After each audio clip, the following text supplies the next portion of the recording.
ओम नमः शिवाय गुरवे सच्चिदानंदमूर्तये निष्प्रपंचाय शांताय निरालंबाय तेजसे। हरिओम प्रभु जी, आज के इस अध्यात्म परिषद में आप सबका स्वागत है। आज का प्रश्न भावनगर से नगीनदास पिठवा जी का है। उन्होंने पूछा है, संसार आत्मा से अलग नहीं है, इसका क्या अर्थ है? मतलब कि संसार आत्मा से कैसे अलग नहीं है, यह समझना चाहते हैं। तो हमारे शास्त्र ने बताया है प्रभु जी,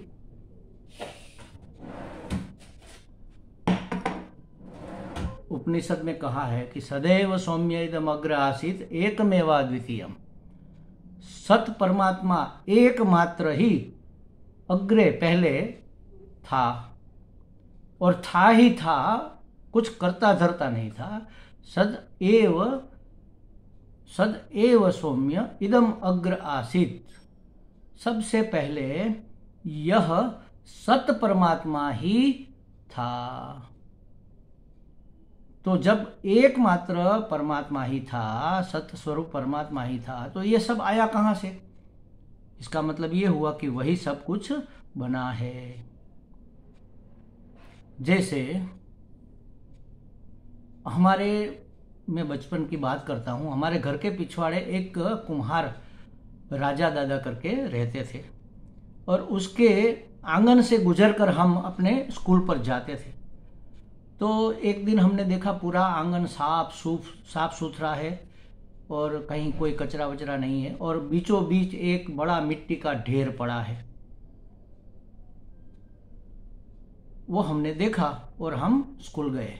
जब हम वापस आए स्कूल से तो देखा कि पूरे आंगन में बर्तन मिट्टी के पड़े हुए हैं कच्चे, और वो मिट्टी का ढेर वहां पर नहीं है। कितने सारे घड़े थे, कितने सारे गमले थे, कितने सारे कोड़िया थे, कितने सारे ये भांत भांत के खिलौने इत्यादि मिट्टी के बर्तन बने हुए थे। तो ये सब हमने सोचा, अरे इतने सारे बर्तन कहाँ से आ गए? पहले तो नहीं थे। अभी 5 घंटे पहले जब हम स्कूल गए थे तब तो यहाँ कुछ नहीं था। इतने सारे बर्तन कहाँ से आ गए? और देखा कि जो बीचों बीच मिट्टी का ढेर पड़ा था वो अब नहीं है। तो कहने का मतलब यही है कि जो मिट्टी ढेर रूप में रही हुई थी, वही मिट्टी घड़े गमले इत्यादि बन गई। तो ये जो घड़े है, ये जो गमले है, ये जो कुल्हड़ है, ये जो कोड़िया है, सब क्या है? वास्तव में तो मिट्टी ही है। तो उसी तरह जब पहले एकमात्र परमात्मा ही था और कुछ था ही नहीं, तो इसका मतलब ये हुआ कि ये जो कुछ बना हुआ हमें दिख रहा है, वह परमात्मा ही बना हुआ है। एक बात ये हुई। तो इस तरह से देखो तो ये पूरा संसार का रूप भगवान ने ही लिया हुआ है। भगवान स्वयं नाम रूप लेकर अभिव्यक्त हुए हैं। निर्विशेष परमात्मा सविशेष होकर हमारे सामने अभिव्यक्त हो रहे हैं। इस तरह से आत्मा कह लो, परमात्मा कह लो, संसार कह लो, जगत कह लो, तो परमात्मा इस जगत रूप में हमारे सामने अभिव्यक्त हुआ है। या तो आत्मा इस संसार से भिन्न नहीं है, वही आत्मा इस संसार रूप में दिख रहा है। अच्छा, अब एक बात इसमें यह है कि जैसे वो मिट्टी का ढेर था, अब गमले घड़े इत्यादि है, तो मिट्टी का ढेर तो खत्म हो गया। तो इसका मतलब ये नहीं है कि परमात्मा खत्म हो गया और ये संसार बन गया, ऐसा भी नहीं है। उदाहरण सिर्फ इतना लेना है कि मिट्टी का ढेर मतलब जो मिट्टी है वही यह सब बर्तन है। जो बर्तन है वह वास्तव में मिट्टी है, संसार है वह वास्तव में परमात्मा है। अब अगर इस ढेर को खत्म नहीं होने देना है तो उसके लिए बहुत अच्छा उदाहरण हमारे शास्त्र में दिया गया है कि जैसे अंधेरा, थोड़ा थोड़ा अंधेरा है, थोड़ा थोड़ा उजेला है, और हम कहीं जा रहे हैं, रास्ते में हमने सांप देखा। अरे सांप है, इतना लंबा 3 फुट का 4 फुट का लंबा सांप हमारे रास्ते में पड़ा हुआ है। हम तो डर गए, हमारी सांसें फूल गई, हमारे रोंगटे खड़े हो गए, हम पसीना पसीना हो गए, हम पलायन करने लगे, भागो यहाँ से, यहाँ तो सांप है, और चिल्लाने लगे, भाई दूर रहना दूर रहना, सांप है सांप है। हम लाठी ढूंढने लगे, कई प्रकार की प्रवृत्ति होने लगी। और हमारे ऊपर कई प्रकार के इफेक्ट असर दिखने लगे। लेकिन एक बुजुर्ग आए लालटेन लेकर या बत्ती लेकर और देखा कहाँ है सांप, तो वहां सांप नहीं था, वहां क्या था, रज्जू, रस्सी का टुकड़ा था।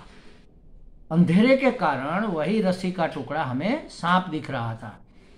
तो वही रस्सी का टुकड़ा हमें हाथी नहीं दिख रहा था, सांप दिख रहा था। क्यों? क्योंकि सांप टेढ़ा मेढ़ा जैसे पड़ा रहता है वैसे ही रज्जू का टुकड़ा पड़ा था। कुछ साम्य था उसकी लंबाई में, उसकी मोटाई में, उसके बल में, जो टेढ़ा मेढ़ा पड़ा है, सब कुछ साम्य था, इसलिए हमें सांप का भ्रम हुआ। तो अंधेरे के कारण रज्जु में सांप दिखा। उसी तरह हमारे अज्ञान रूप अंधेरे के कारण परमात्मा अधिष्ठान है, जैसे सांप अधिष्ठान था, उस पर जैसे रज्जु में सांप हमें विवर्त रूप से दिखा, उसी तरह परमात्मा ही इस जगत के रूप में हमें दिख रहे हैं। वास्तव में जगत बना नहीं है, जगत नाम की कोई वस्तु नहीं है, परमात्मा ही परमात्मा है। वहां सांप कहाँ था? सांप नाम की कोई वस्तु ही नहीं थी। अब अच्छा, उजाला हुआ तो सांप कहाँ गया? रज्जु में समा गया क्या? था ही नहीं, तो समाने का प्रश्न ही कहाँ पर है? रज्जु ही रज्जु है। तो जो है सो परमात्मा ही है। हमारे गुरु कहते हैं, हमारे गुरु जी कहते हैं, व्हाट इज ईश्वरा, जो भी है ईश्वर है। हमारे दादा गुरु ये कहते थे, व्हाट इज ईश्वरा। और हमारे गुरु जी कहते हैं, जो है, जहां है, जैसा है, बिल्कुल योग्य है, क्योंकि ईश्वर है। इस रूप में, इस प्रकार से इस समय जो हमें अनुभूति में आ रहा है, वास्तव में वह ईश्वर ही है। संसार रूप में दिख रहा तो आत्मा ही है। संसार तो हमारे अज्ञान के अंधेरे के कारण हमें प्रतीत हो रहा है, प्रतीति मात्र है, वास्तविकता नहीं है। सांप था नहीं, सांप की प्रतीति हो रही थी, और प्रतीति होने से क्या हुआ? जो वास्तव में होता ऐसा ही होता है। वास्तव में अगर वहां सांप होता तो हम डर जाते, वहां नहीं था लेकिन हमें प्रतीति हुई सांप की तो भी हम डर गए। वास्तव में सांप होता तो हमारे रोंगटे खड़े हो जाते, तो वहां सांप की प्रतीति थी मात्र तो भी हमारे रोंगटे खड़े हो गए। वास्तव में वहां सांप होता तो हम पसीना पसीना हो जाते डर के मारे, प्रतीति मात्र थी तो भी हम पसीना पसीना हो गए, हमारी सांसें फूल गई, हम वहां से पलायन करने लगे, हम चिल्लाने लगे कि भाई बचो बचो, लाठी लाओ, सांप है सांप है। जो वास्तव में होता वैसा ही प्रतीत होने पर अनुभव होता है। उसी प्रकार की क्रियाएं, प्रक्रियाएं, प्रवृत्तियां होने लगती है।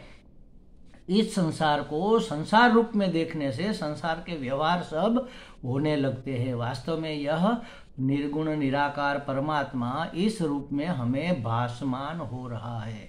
तो सांप है ही नहीं, रज्जु मात्र है। उसी तरह संसार, ये अल्टीमेट बात है, संसार है ही नहीं, मात्र परमात्मा है। या तो ये समझो कि मिट्टी ही घड़े के रूप में अब अभिव्यक्त हो रही है वास्तव में मिट्टी। इसमें घड़ा नाम की कोई वस्तु है ही नहीं। जो देख रहे हैं मिट्टी है, छू रहे हैं मिट्टी है, सूंघ रहे हैं गंध मिट्टी की है, आवाज आ रही है मिट्टी की है, चख रहे हैं स्वाद मिट्टी का है। तो मिट्टी ही मिट्टी है, मिट्टी इस रूप में अभिव्यक्त हो रही है। तो परमात्मा इस रूप में, संसार रूप में अभिव्यक्त हो रहा है।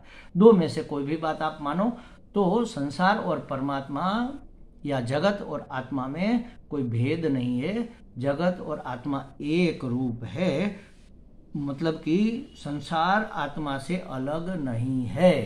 संसार, आत्मा ही संसार रूप में हमें दिख रहा है, परमात्मा ही जगत रूप में अभिव्यक्त हो रहा है।